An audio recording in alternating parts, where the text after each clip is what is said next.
शुक्लां ब्रह्मविचारसार परमा आद्यां जगद्व्यापिनी वीणा पुस्तकधारिणीम् अभयदाम् जाड्यान्धकारापहा हस्ते स्फाटिकमालिकां विदधती पद्मासने संस्थिता वन्दे तां परमेश्वरीं भगवतीं बुद्धिप्रदां शारदा।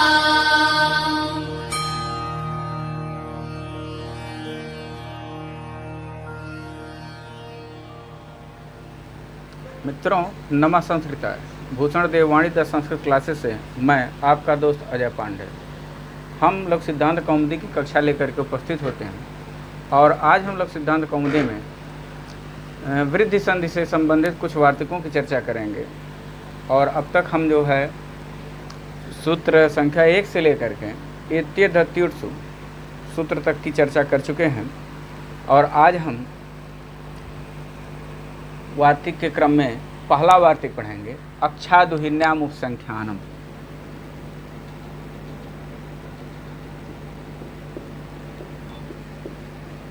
अक्षादुहिन्याम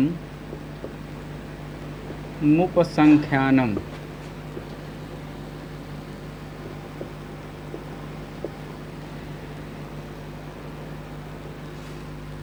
अक्षादुहिन्याम मुपसंख्यानम, यहाँ तक कि हम चर्चा करेंगे। पहले ये इसी वार्तिक की चर्चा करेंगे। तो अक्षात, यदि हम पद को अलग करें तो इस क्रम में पद अलग होगा। अक्षात, फिर उहिन्याम और उसके बाद उपसंख्यानम।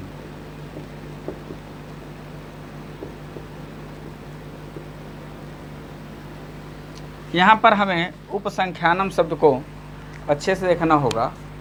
उपसंख्यानम शब्द जो है, इसमें उप उपसर्ग,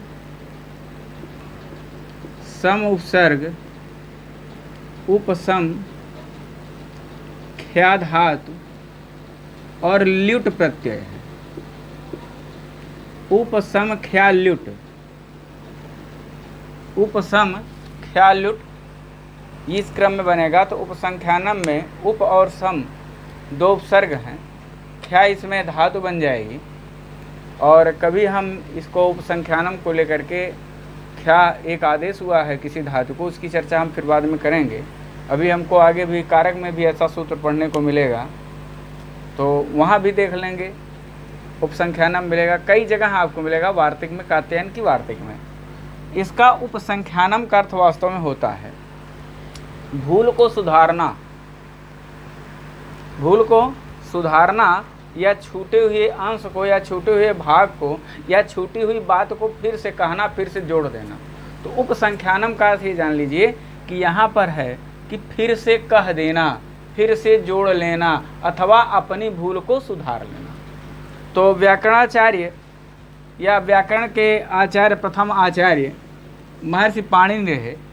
तो पाणिनि ने अपनी, लगता है एक तरह से लगता है कि पाणिनि ने अपने अष्टाध्यायी कात्यायन को दिया होगा। तो कात्यायन जहाँ जहाँ आवश्यकता लगी तो कात्यायन वहाँ वहाँ पर वार्तिकों की रचना कर दी। कितने सूत्रों पर किए, कितने वार्तिक किए, ये पीछे के वीडियो में बताया जा चुका है। 4000 वार्तिक के किए हैं और कहीं कहीं 1250 मिलता है और कहीं कहीं 2000, मतलब 1250 से लेकर के या 1200 से 2000 सूत्रों तक 4000 वार्तिक लिखा है आचार्य कात्यायन ने।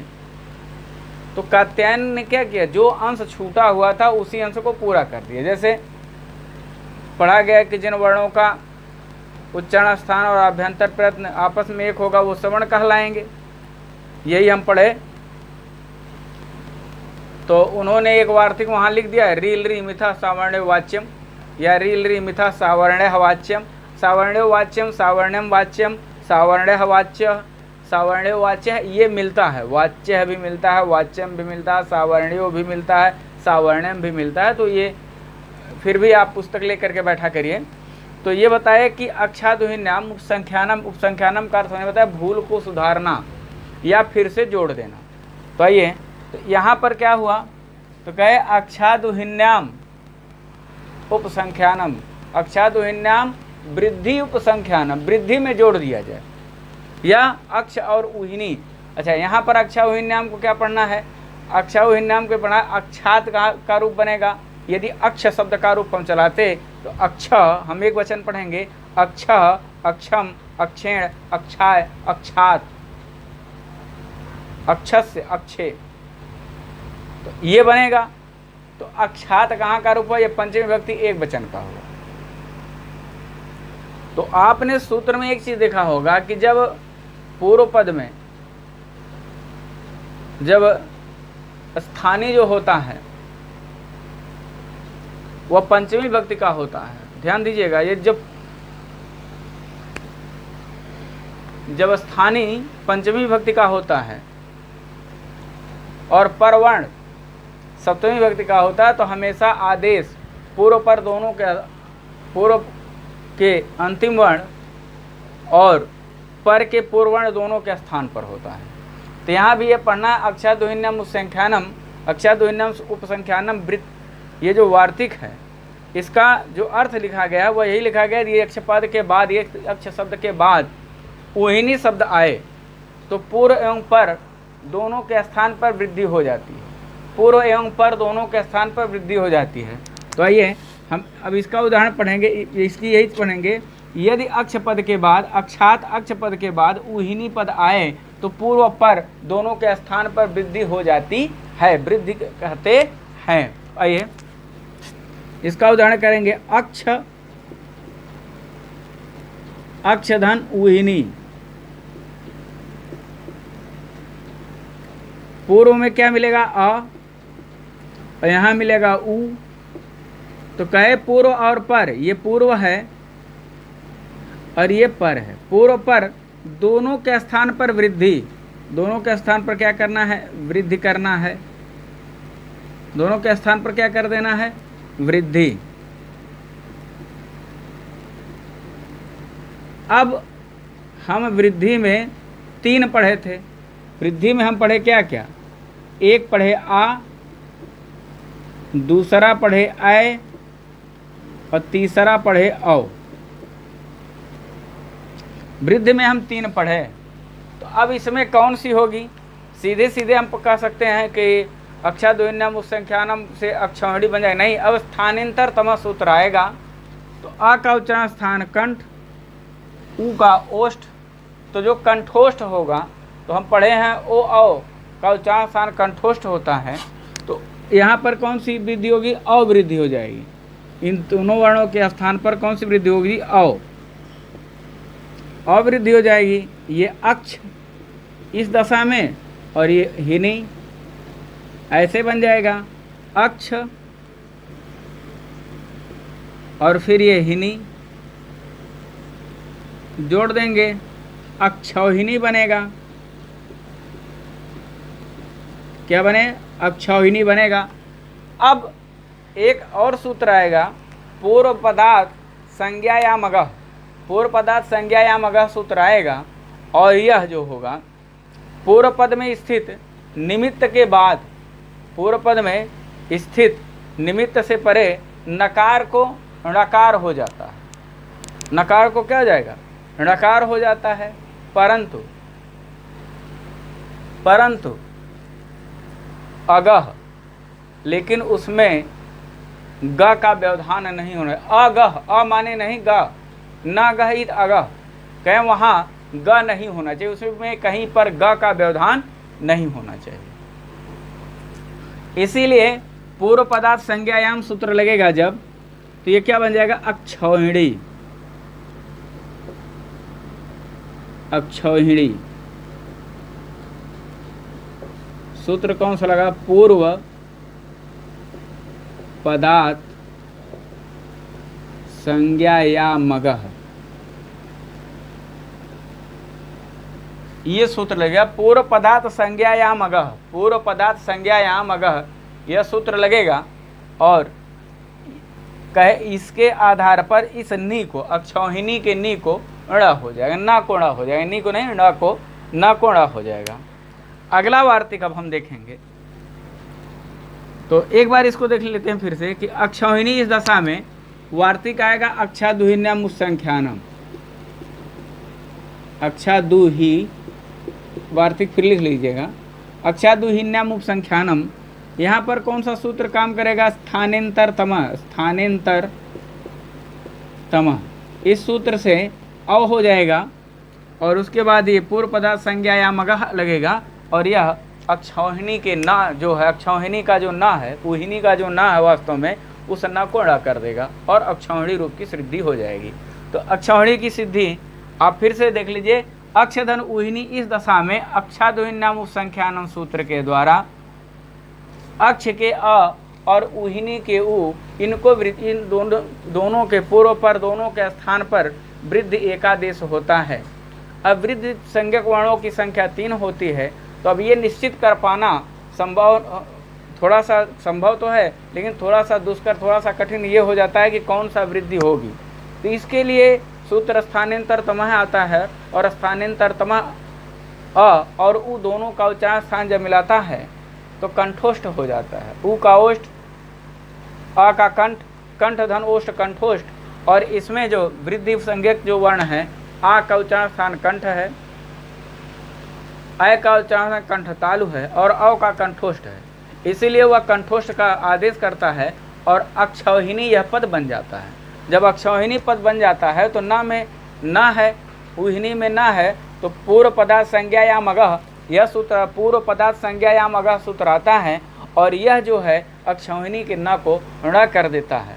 पूर्व पद कहे कि पूर्व पदार्थ पूर्व की स्थिति में निमित्त के पर में, निमित्त के बाद में जो नकार होता है उसको नकार हो जाएगा, लेकिन अगः, लेकिन ग का व्यवधान नहीं होना चाहिए, मतलब बीच में कहीं ग नहीं होना चाहिए। आइए अगला वार्तिक हम पढ़ेंगे प्रादुहोढ्य ढैष्येषु, और यह हम अच संधि के अंतर्गत सभी संधियां पढ़ रहे हैं। तो अब हम बीच बीच में उसी तरह से जैसे पहले समाचार आता था तो बीच बीच में कहा जाता था कि यह समाचार हम आकाशवाणी दिल्ली से सुन रहे हैं, ऐसा कुछ बोला जाता था। तो वही अब बीच बीच में हम बोलेंगे कि हम स्वर संधि पढ़ रहे हैं, जिससे कि आपको याद हो जाए कि हम स्वर संधि में ही वृद्धि पढ़े हैं, स्वर संधि में ही गुण पढ़े हैं, स्वर संधि में ही अण पढ़े हैं, स्वर संधि में ही हम आयादि पढ़े हैं, ये होना चाहिए। और वृद्धि आज हम पढ़ रहे हैं, वृद्धि संधि जो है स्वर संधि के अंतर्गत पढ़ा गया है। आइए अब हम जो है अगला वार्तिक बनेगा प्रादुहोढु, प्रा दु हो ढो ढे शई स्ये शु, प्रादु हो ढो ढे शई स्ये शु। एक बार मिलाते हैं, प्रादु हो ढो ढे सई शेषु, सही लिखा हुआ है। अब प्रात, इसको एक एक अलग कर देंगे, प्रात त लिखें या फिर द लिखें, द या फिर त, ऐसे लिख लेंगे। फिर यहाँ मिलेगा ऊह, फिर ऊढ़, फिर ऊढ़ी, फिर एस, फिर एस। प्रात, प्रात या प्राद, प्र का रूप चलाते हैं, यदि हम अ, प्र में अ है तो ये पंचमी विभक्ति एक वचन का हो जाता है। और यहाँ देखिए, यहाँ सप्तमी विभक्ति बहुवचन है, शेषु, रामेशु, बालकेशु, ऐसा देखिए। तो ऐसे इसी तरह से शेषु, मतलब यहाँ सप्तमी होता है, ये पद बाद में हो। तो देखिए क्या होता है, ऊह पद कहाँ हो, बाद में हो। सप्तमी तस्मिन नित निर्दिष्टे पूर्वस से आप ध्यान रखिएगा कि जो भी शब्द सूत्र या वार्तिक में, जो भी शब्द सूत्र या वार्तिक में जो भी शब्द सप्तमी विभक्ति से निर्दिष्ट होगा वह बाद में होगा, और षष्ठी या पंचमी से युक्त जो होगा वह पूर्व में होगा। तो यहाँ प्रात शब्द क्या है? प्रात जो वार्तिक में जो प्रात मिला है वह आप देख लीजिए, वह पंचमी विभक्ति से युक्त है। तो पंचमी विभक्ति से युक्त मतलब प्रा पहले होगा, और प्रात कहाँ, प्रात जो है यह प्रा का रूप बनेगा। तो प्रा के बाद यदि हम ये पढ़े तो पढ़ लें क्या, प्रा के बाद, प्रा के बाद ऊह आए तो क्या होगी, वृद्धि होगी। प्रा के बाद ऊढ़ आए तो क्या होगी, वृद्धि होगी। प्रा के बाद ऊढ़ी आए तो क्या होगी, वृद्धि होगी। प्रा के बाद एस आए तो क्या होगी, वृद्धि होगी। और प्रा के बाद एस से आए तो क्या होगा, वृद्धि होगी। तो यदि प्रा के बाद ऊह, ऊढ़, ऊढ़ी, एस और एस आए तो क्या होगा, इनके स्थान पर, पूर्व पर दोनों के स्थान पर वृद्धि हो जाएगा। यदि प्रा के बाद, अब प्रा क्या है, प्रा एक तरह से उपसर्ग है, एक तरह से क्या उपसर्ग है, यही प्रा। यदि प्रा उपसर्ग के बाद ऊह, ऊढ़, ऊढ़ी, एस और एस से आए तो पूर्व और पर दोनों के स्थान पर, मतलब प्रा के आ, प्रा के आ, ऊह के ऊ, प्रा के आ, ऊढ़ के ऊ, प्रा के आ, ऊढ़ के ऊ, प्रा के आ, एस के ए, प्रा के आ, एस के ए, इनके स्थान पर, इन पूर्व पर के स्थान पर, दोनों के स्थान पर वृद्धि हो जाएगी। आइए हम यहाँ लिख लेते हैं प्रा, और एक एक को लिखेंगे। ऊह, ऊढ़, ऊढ़ी, एसः, एस्यः। ये जो हैं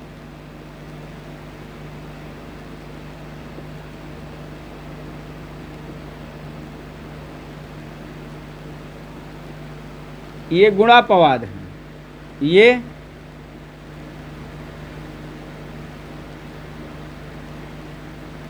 पररूपापवाद हैं।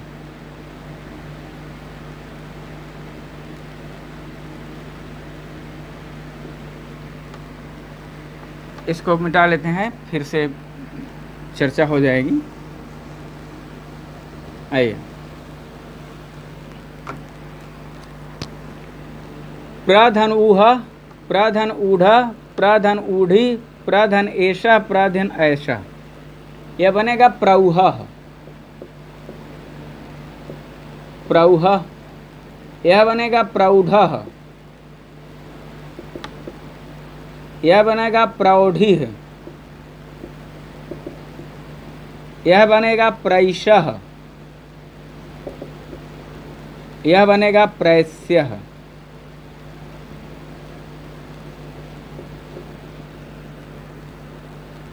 प्रौढ़ः, प्रौहः, प्रौढ़ः, प्रौढ़ी, प्रैसः और प्रैस्यः, ये रूप बनेगा। ये तीन गुण के अपवाद हैं, गुण संधि, गुण स्वर संधि के अपवाद।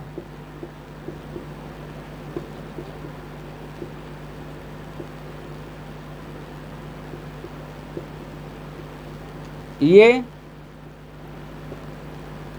पररूप के अपवाद हैं। आप स्वर संधि बीच में जोड़ ले जाइए। ये पररूप स्वर संधि के अपवाद हैं और ये गुण स्वर संधि के अपवाद हैं। क्यों? यदि हम आदिगुणा की वृत्ति पढ़ते हैं, आदिगुणा की वृत्ति जब हम पढ़े तो उसमें हमने पढ़ा था अवर्णात् अच परे पूर्व परयोः। क्या पढ़े थे हम? अवर्णात् अच परे पूर्व परयोः एको गुण आदेशः स्यात्। कहे पूर्व और पर दोनों का, कहे अवर्णात्, यदि अवर्ण के बाद, तो इस प्रा का देख लीजिए, प धन रा धन अ, इस दशा में यहाँ आ है, इस दशा में यहाँ आ है। तो यदि आ के बाद कोई स्वर वर्ण आए तो पूर्व और पर दोनों के स्थान पर क्या हो जाएगा? तो ये गुण हो जाएगा। यह आदिगुणा सूत्र कहता है। आदिगुणा सूत्र क्या कहता है? आदिगुणा सूत्र कहता है कि यदि अवर्ण के बाद, अवर्ण मतलब आ या आ के बाद कोई भी स्वरवर्ण आए तो पूर्व और पर, मतलब प्र के अ और ऊहा के ऊ दोनों के स्थान पर गुण ओ होना चाहिए। यहां पर वार्तिक ने कहा नहीं, प्र के अ और ऊहा के ऊ के स्थान पर ओ ना हो करके, गुण ना हो करके वृद्धि होगी, तो गुण का अपवाद हुआ। इसी तरह से प्रौढ़ में भी होगा, प्र के आ और ऊढ़ा के ऊ के स्थान पर ओ ना हो करके अ होगा, तो किससे होगा? प्रादु हो ढे ढई शेषु वार्तिक के द्वारा। फिर प्राधन ऊढ़ी, इस स्थिति में प्र के आ और ऊढ़ी के ऊ दोनों के स्थान पर ओ ना हो करके अ होगा, तो कौन सी संधि होनी चाहिए थी? कौन सी हो गई? होनी चाहिए थी गुण, और हो गई वृद्धि। होनी चाहिए थी क्या? गुण, और हो गई वृद्धि। इसलिए यह गुण संधि का अपवाद है और इसमें वृद्धि संधि है। आइए फिर, अभी हम पररूप संधि नहीं पढ़े हैं, लेकिन पररूप संधि का सूत्र है एंग पररूपम। पररूप संधि का सूत्र है एंग पररूपम, और एंग पररूपम सूत्र जो है ये बताता है, एंग पररूपम कहता है कि भैया आद उपसर्गात एंग आदौ धातौ परे, एंग आदौ धातौ परे पररूप में का देश स्यात्। कहे कि अवर्णांत उपसर्ग के बाद एंग से प्रारंभ होने वाली कोई धातु आए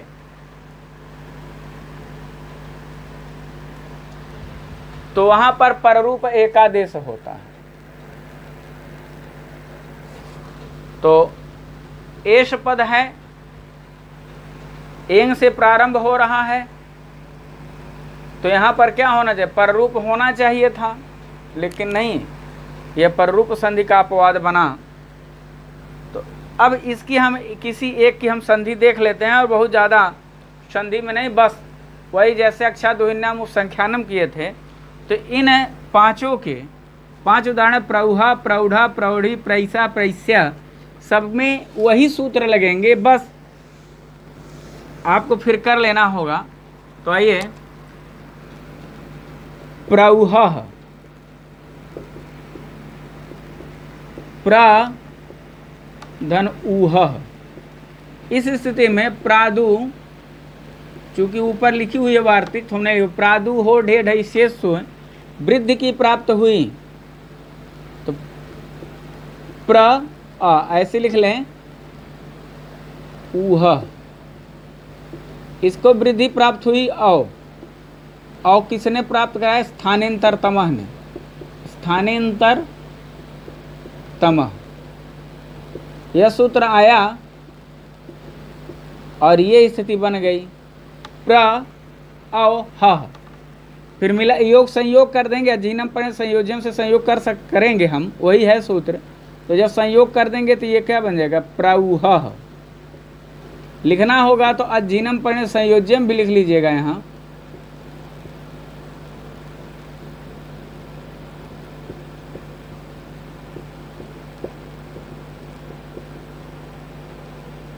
अजीनम पर संयोजन ये भी सूत्र लिखा जा सकता है, और नहीं लिखना है तो आप सीधे लिख दीजिएगा कि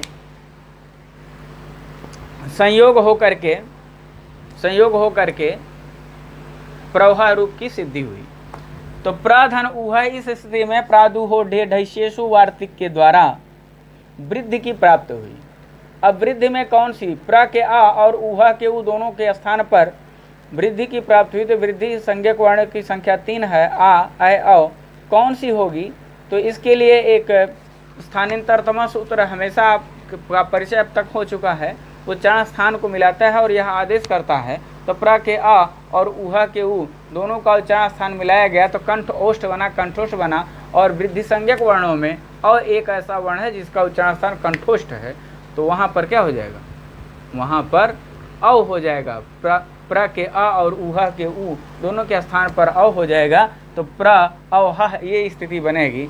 फिर अज्जैनम पर्ण संयोजन सूत्र आएगा, सबको एक में मिला देगा तो प्रवह रूप सिद्ध हो जाएगा, प्रवह रूप सिद्ध हो जाएगा। इसी तरह से प्रैसा भी बनेगा। और प्रौढ़ा प्रौढ़ी, प्रौढ़ा प्रौढ़ी ये आप करिएगा कि एकदम सेम यही स्थिति है और यही होगी। बस प्रैसा और प्रैस्यः में क्या होगा? प्रधन ऐसा बनेगा, प्रधन ऐसा बनेगा। अ और ए दोनों के स्थान पर आय आदेश होगा और स्थानांतरतम सूत्र ही लगेगा। फिर उसको आप करिएगा। यदि आपको ऐसा लगता है कि टॉपिक कठिन है, हमारे विचार से तो ये बहुत कठिन नहीं है, यदि आपको लगता है तो आप कमेंट्स बॉक्स में अवश्य लिखिए, हम फिर से पूरी की पूरी सिद्धि आप तक पहुंचा देंगे। आइए अगला वार्तिक देख लेते हैं। ऋतेच तृतीया समासे। अगला वार्तिक है ऋतेच तृतीया समासे।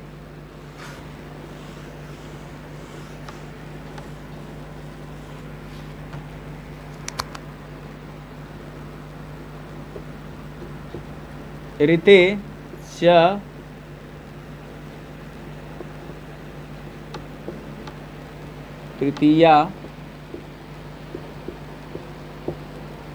तृतीया समासे।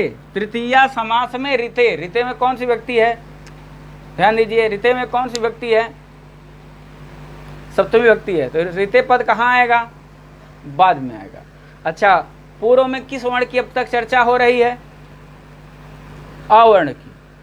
तो यदि अवर्ण के बाद ऋत आए, पद आए, यदि अवर्ण हो, क्या हो? एक बार हम इसकी वृत्ति फिर इसको फिर से पढ़ेंगे। वृत्ति मतलब इसकी वृत्ति मतलब इसका अर्थ फिर से पढ़ेंगे। अ धन ऋते, ऋते मतलब ऋत। अ और ऋत ऐसी स्थिति में हो, लेकिन कहाँ का हो? तृतीया समास में हो। यदि तृतीया समास में अवर्ण के बाद, यदि तृतीया समास हो और उसमें अवर्ण के बाद ऋत पद आ जाए, नो डाउट, नो सस्पेंस, वृद्धि हो। यदि अऋत ऐसा हो और तृतीया समास की चर्चा हो रही हो, तो कहने का तात्पर्य यदि अकारांत पद हो, अ हो मतलब अकारांत पद हो, तो वहां पर तृतीया तत्पुरुष समास में यदि अवर्ण के बाद ऋत हो, शब्द कौन सा होना चाहिए? ऋत। री से नहीं होने वाला होना चाहिए, केवल ऋत शब्द होना चाहिए। यदि री कर देते तब तो बहुत उदाहरण मिल जाते, ऋषि भी मिल जाता। ब्रह्मधन ऋषि हम गुण ना करके तो वहां क्या है? ब्रह्मार्षि कर देते। सप्तधन ऋषि सप्तर्षि ना करके सप्तार्षि कर देते। देवधन ऋषि से देवर्षि ना करके देवार्षि कर देते। नहीं, बताए केवल ऋत शब्द होना चाहिए।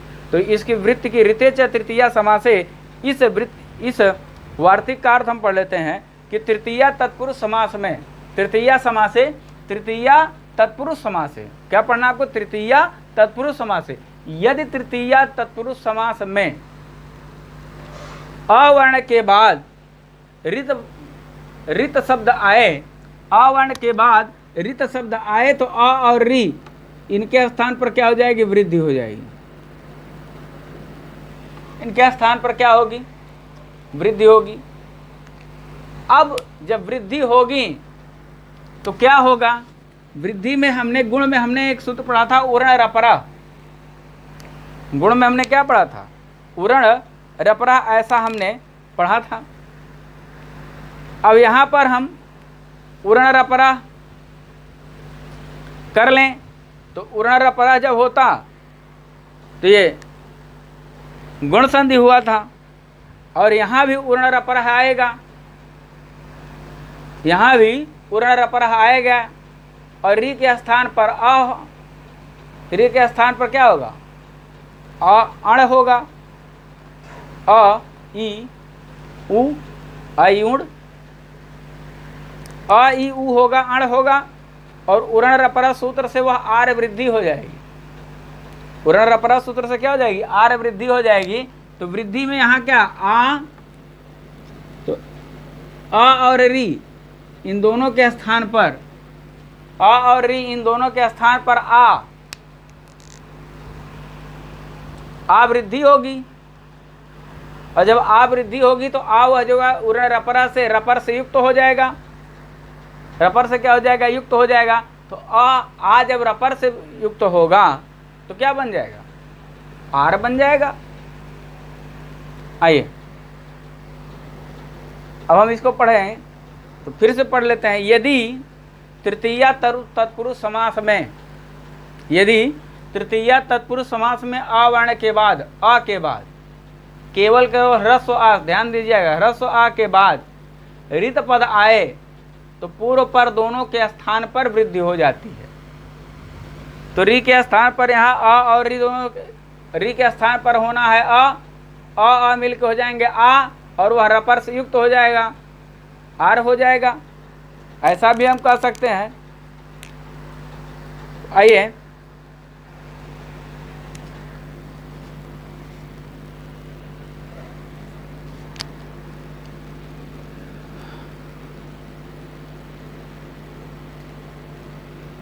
इसका उदाहरण है सुख, सुखार्ता इसका उदाहरण है। सुखार्ता इसका उदाहरण है। अब यदि हम इसका सामासिक विग्रह करते तो सुखेन ऋता होता। सुखेन ऋता, और सुखेन ऋता यह अलौकिक विग्रह होगा, और अलौकिक विग्रह इसका होगा सुख टा ऋतसु। सुख टा ऋतसु कृत समासाश्च से सूत्र से सुख टा और ऋतसु दो इसकी क्या हो जाएगी? प्रातिपदिक संज्ञा हो जाएगी। और फिर सुपो धातु प्रातिपदिकयों से टा और सु दोनों का लोप हो करके सुखार्ता रूप बन जाएगा। सुखार्ता सुखधन ऋत, सुखधन ऋत बनेगा। सुखधन ऋता जब बनेगा तो सुखधन ऋता जब बन जाएगा तो यहाँ पर क्या होगा? तो आप सुन लीजिए, इसको ऐसे करना है, सुख धन ऋत, और इसका अपने दिमाग में रखिएगा सुखेन धन ऋत। चूंकि यहाँ हम संधि की सिद्धि पढ़ रहे हैं तो हम यहाँ संधि की सिद्धि की ही बात करेंगे, यहाँ समाज सिद्धि की बात नहीं करेंगे। समाज सिद्धि की हम चर्चा यहाँ नहीं करेंगे। तो सुखेन ऋता से सुख ऋता करेंगे। इसको क्या करेंगे? सुख ऋता। अब सुख ऋता ऐसी स्थिति में, सुख ऋता ऐसी स्थिति में ऋते च तृतीया समासे से, ऋते च तृतीया समासे से इस आ और इस री दोनों के स्थान पर वृद्धि होगी। ऋते च तृतीया समासे से क्या होगा? वार्तिक से सुख के ख का जो आ है, तो यहाँ एक और कर लें, सुख अ ऋत, ऐसी स्थिति होगी। तो सुख का आ और ऋत का री, इन दोनों के स्थान पर, इन दोनों के स्थान पर वृद्धि आदेश हुआ। जब वृद्धि आदेश हुआ तो वृद्धि में कौन सा आदेश होगा? वृद्धि के 3 आदेश आप पढ़ चुके हैं। वृद्धि के 3 आदेश होते हैं, या तो आ होता है, या फिर अय होता है, या फिर औ होता है। आ अय औ में से कोई होगा तो स्थानांतर तम सूत्र आएगा। स्थानांतर तम सूत्र जब आएगा तो 4 स्थान जब मिलाएगा तो यहाँ आ आदेश कर देगा, आ। तो ये बन जाएगा सुख आ तः सुख। अब यही कौन सा सूत्र आएगा? उरण रपरह, उरण रपरह, ये सूत्र आएगा और यहाँ रपर बाद में जोड़ देगा। उरण रपरह आएगा और र बाद में जोड़ देगा तो ये आर हो जाएगा। सुख आर तह हो जाएगा। क्या हो जाएगा? सुख आर तह। जब ये सुख आर तह ये स्थिति बनेगी तो यहाँ पर अब जब इसका हम संयोग करेंगे तो ये सुखार्तः बन जाएगा। सुखार्तः। आज के लिए बस इतना ही। आगे हम अगला वार्तिक है प्रवत्सर कंबल वसनाण दशानामृणय, इसको पढ़ते हुए फिर कुछ सूत्रों की बात करेंगे। और अभी वृद्धि संधि आगे है। भगवान करें जैसे वृद्धि संधि यहाँ बढ़ती चली जा रही है वैसे आप भी बढ़ते चलें। आज के लिए बस इतना ही मित्रों। फिर आपसे एक बार निवेदन है, चैनल को सब्सक्राइब करिए, लाइक करिए, शेयर करिए, ज़्यादा से ज़्यादा लोगों तक लक्ष्य सिद्धांत कौमुदी को पहुंचाने में हमारा सहयोग करिए। हमारा एक अपना संकल्प है, हम बार बार इसलिए कहते हैं, और आप भी आपसे निवेदन है कि कमेंट्स बॉक्स में न्यूनताओं को अवश्य बताइए। जहाँ भी न्यूनता आती है उसे आप ज़रूर बताइए मित्र, क्योंकि संसाधन का अभाव है। हम वो हाईटेक व्यवस्थापन ही नहीं है कि हम एक बार ऐसे करें तो सब लिख जाए, ऐसे करें तो मिट जाए। लेकिन ये है कि आप तक जो भी हमारे पास है गुरुजनों से पूछेंगे, जहाँ नहीं आएगा आप बता देंगे तो उसे हम फिर से गुरुजनों से पूछेंगे, उनसे बातचीत करेंगे और आपके पास मैटर को फिर और अच्छी तरह से उसकी व्याख्या करके, अच्छी तरह से उसकी टीका देख करके, उसको अच्छी तरह समझ करके आप तक पहुँचाएँगे। आज के लिए बस इतना ही।